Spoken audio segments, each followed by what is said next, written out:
Shalom, perkenalkan, nama saya Jovinka Drusida Luciana Ribu, Prodi Pak semester 5, Kampus Sekolah Tinggi Agama Kristen.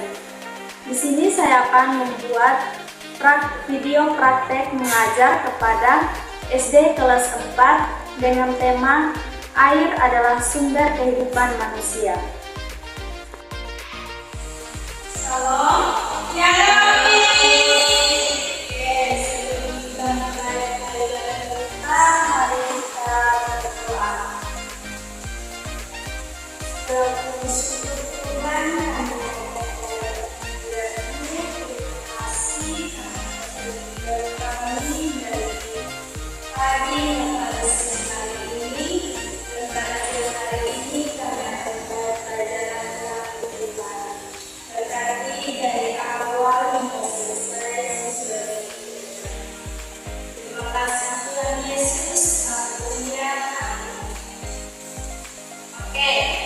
pada saat ini kita akan membawakan materi tentang air.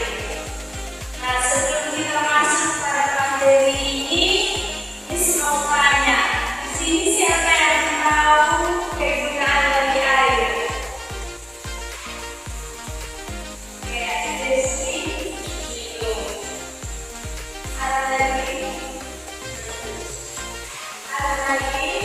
Membersihkan gambar yang oke. Nah, di sini air merupakan sumber kehidupan semua makhluk hidup. Nah, nanti materi ini kalian bisa menjadikan sebuah tugas ya, jadi tolong mendengar, memahami dengan baik ya.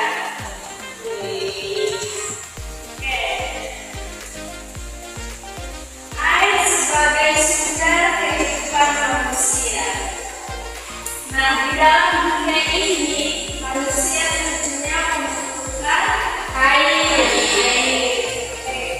Manusia tentunya membutuhkan air untuk minum, masak, ada juga mandi, dan lain sebagainya. Nah, bumi bukan manusia saja yang membutuhkan air, tetapi bumi juga membutuhkan air. Karena air ini sangat penting. Nah, ketika kita lihat pastinya dalam bumi ini ada tumbuhan. Tentunya tumbuhan juga membutuhkan air. Karena tanpa air juga tumbuhan tidak akan tumbuh dan menjadi subur. Artinya mereka akan mati. Nah,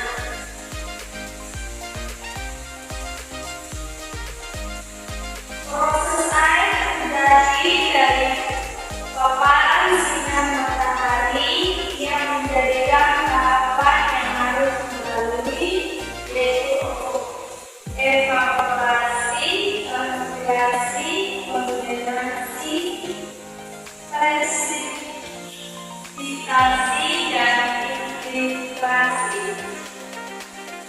Nah, evaporasi terjadi dari air laut atau air. Nah, siapa sih yang tahu air laut itu manis atau pahit? Asin.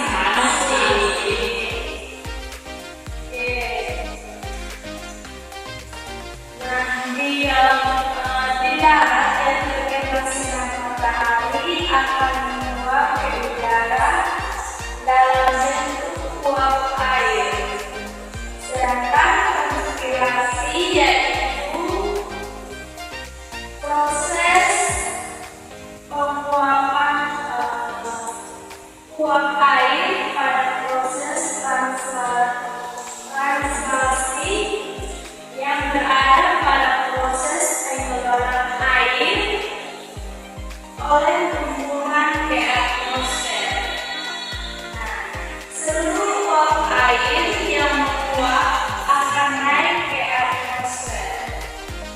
Sedangkan kondensasi yaitu semakin tinggi naiknya uap air dan semakin tinggi suhunya. Nah, sehingga molekul-molekul air melambat dan saling menempel. Saat itulah terjadi penyemburan yang terlihat sebagai awan oleh mata manusia. Sedangkan presipitasi adalah turunnya air di udara yang terkumpul dalam awan. Peristiwa presipitasi lebih akrab kita sebut sebagai hujan. Nah, jadi ketika hujan itu turun, kita bisa melihat air dan juga itu bisa kita sebut sebagai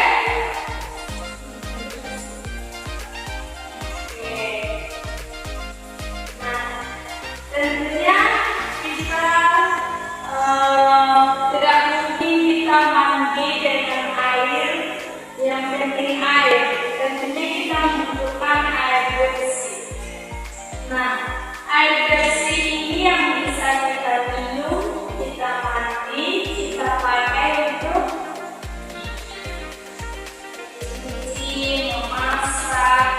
Karena ketika air kotor tidak mungkin kita menggunakan untuk minum, karena itu tidak baik untuk tubuh kita. Nah, tanaman dan hewan pun membutuhkan air bersih untuk dikonsumsi. Air harus melalui proses penyaringan. Nah, ketika kita ingin minum air, kita tidak boleh langsung minum, apalagi air itu dari sumur atau pembeli. Kita pun harus saling kasih, karena adanya salah satu di dalam air itu tidak baik.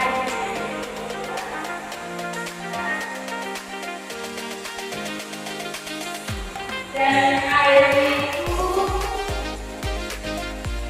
tidak hanya digunakan hanya untuk keperluan pribadi dan juga untuk kesehatan. Nah, dari air materi ini disimulasi sebuah aplikasi yang harus kita terapkan dalam kehidupan kita. Jadi, sebagai manusia, kita itu bukan hanya haus akan air, tetapi juga harus haus akan kebenaran dan kebenaran. Jadi, ketika kita selalu membutuhkan air, kita juga harus membutuhkan Tuhan.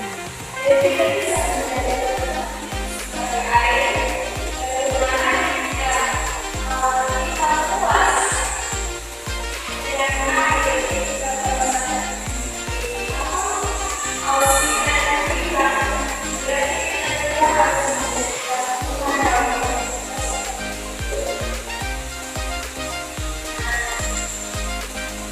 Jadi, bukan hanya jasmani, tetapi rohani kita juga bisa berkuasa. Nah, materi kita sampai di sini. Kita akan lanjutkan pada minggu depan. Bagaimana nanti bisa lagi di bagian kesehatan di Timur. Oke, mari kita berdoa. Terima kasih Tuhan Yesus sudah memberikan kami dari awal